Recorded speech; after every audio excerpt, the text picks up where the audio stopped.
Hi friends, welcome to not వైద్యం. ఈరోజు మనం చాలా మంది కూడా మా వద్ద మెడిసిన్ వాడేవాళ్ళు కానివ్వండి, లేదా ఆయుర్వేదిక్ మెడిసిన్ వాడేవాళ్ళు కానివ్వండి, ఎలాంటి పథ్యం తీసుకోవాలి, ఎలాంటి ఆహార పదార్థాలు తీసుకోకూడదు, ఇలాంటి తీసుకోవడం వల్ల ఏమైనా సైడ్ ఎఫెక్ట్స్ వస్తాయా, ఏమైనా సమస్యలు వస్తాయా, చాలా మంది అడుగుతున్నారు ఏమైనా కిడ్నీ ప్రాబ్లమ్స్ వస్తాయా అని చాలా మంది అంటారు. వాస్తవానికి ఆయుర్వేదిక్ మెడిసిన్ వల్ల ఎలాంటి కిడ్నీ సమస్యలు వచ్చే అవకాశం అనేది ఉండదండి. అయితే చాలా మంది ఏం చేస్తారంటే సొంత ప్రయోగాలు చేస్తారు.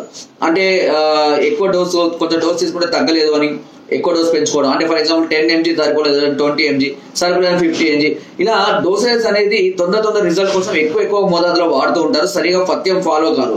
సో అలాంటి వారికి సైడ్ ఎఫెక్ట్స్ వస్తే తప్పించి ఆయుర్వేదం అనేది ఎప్పుడైనా సరే చాలా నిదానంగా పనిచేస్తుంది. ఎందుకంటే మూలికలతోటి, చూర్ణాలతోటి ఇలాంటి వాటితో తయారు నిదానంగా పనిచేస్తుంది. అది పనిచేయడానికి కొంత సమయం అనేది కూడా తీసుకుంటుంది. వేగంగా కావాలి అని అనుకున్నట్లయితే ఇలాంటి సైడ్ ఎఫెక్ట్స్ గురయ్యే అవకాశం అనేది అధికంగా ఉంటుంది. అయితే సొంత ప్రయోగాలు కూడా చేయకూడదు. ఎప్పుడైనా సరే డాక్టర్ల పర్యవేక్షణలో కనుక మీరు వాడుకుంటున్నట్లయితే ఎలాంటి సైడ్ ఎఫెక్ట్స్ లేకుండా మనం ఉండవచ్చు.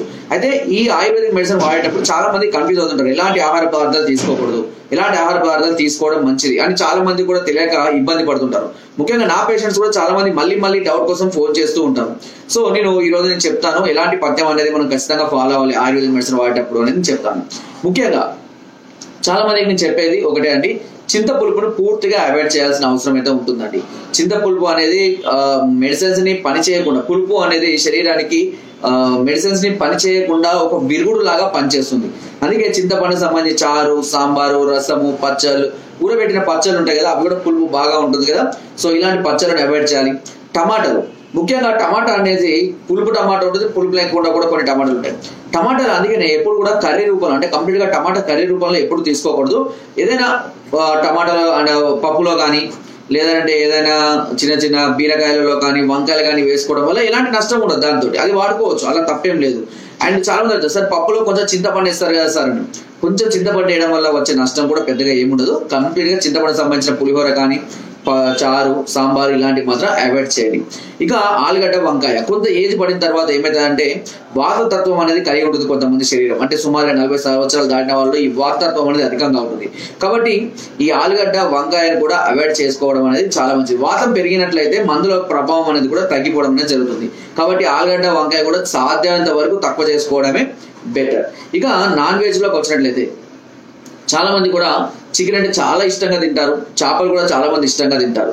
ఈ చికెన్, చేపలు అనేటివి ప్రోటీన్స్ అధికంగా ఉండడం వల్ల బలానికి త్వరగా రావడం, దానివల్ల శరీరం ఎక్కువగా వేడి చేస్తుంది.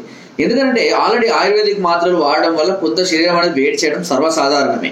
సో ఇవి కూడా తీసుకుంటూ ఉన్నట్లయితే ఏమైందంటే శరీరం మరింత వేడి చేసి బలహీనతలు ఏర్పడే అవకాశం ఉంటుంది. కాబట్టి చికెన్, చేపల్ని అవాయిడ్ చేయడం అనేది ఇంపార్టెంట్.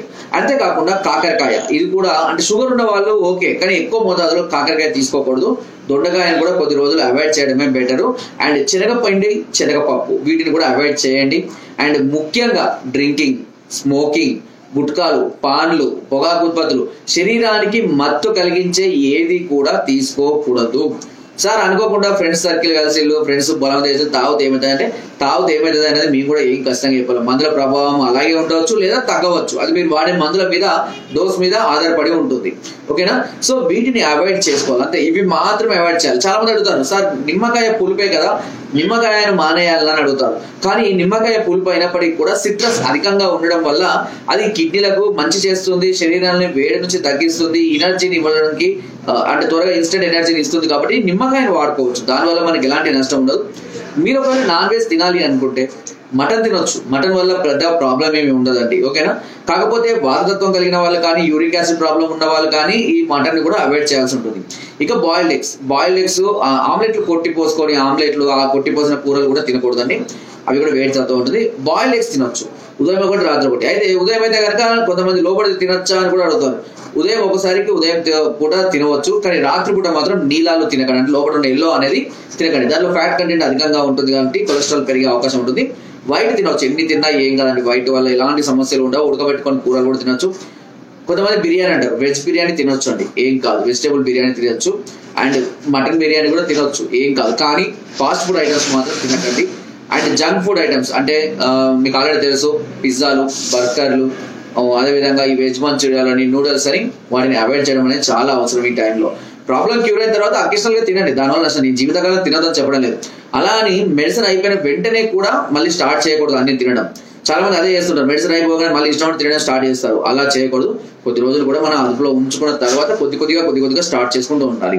సో ఏదైనా సరే మీరు తినకపోవడం వల్ల మాకు వచ్చే సంతోషం ఏమీ ఉండదు కదా. కేవలం మీ మంచి గురించి ఆ మెడిసిన్స్ మంచిగా పంచే ఉద్దేశం గురించి మాట్లాడే తప్పించి మీ మీద మాకు ఎలాంటి కోపాలు ఉండవు, తినకూడదని చెప్పడం కానీ ఏమి ఉండవు.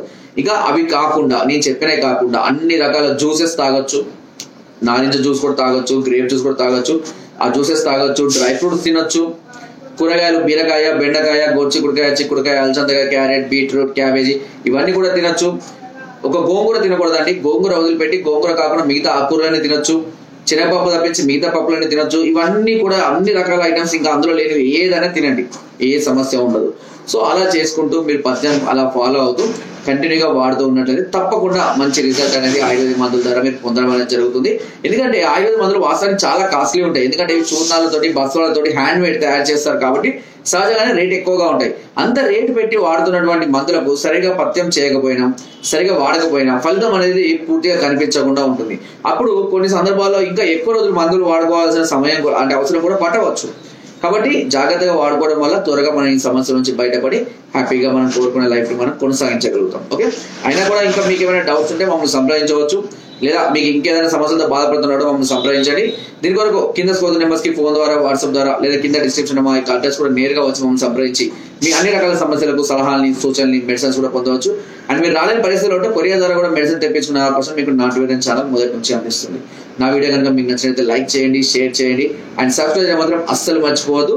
కింద డిస్క్రిప్షన్ మన గ్రూప్ లింక్ ఉంది, లింక్ ద్వారా జాయిన్ అవ్వండి. మరెన్నో అద్భుతమైన చిట్కాలని అందులో ఎప్పటికప్పుడు పంపిస్తూనే ఉంటాను. Thank you.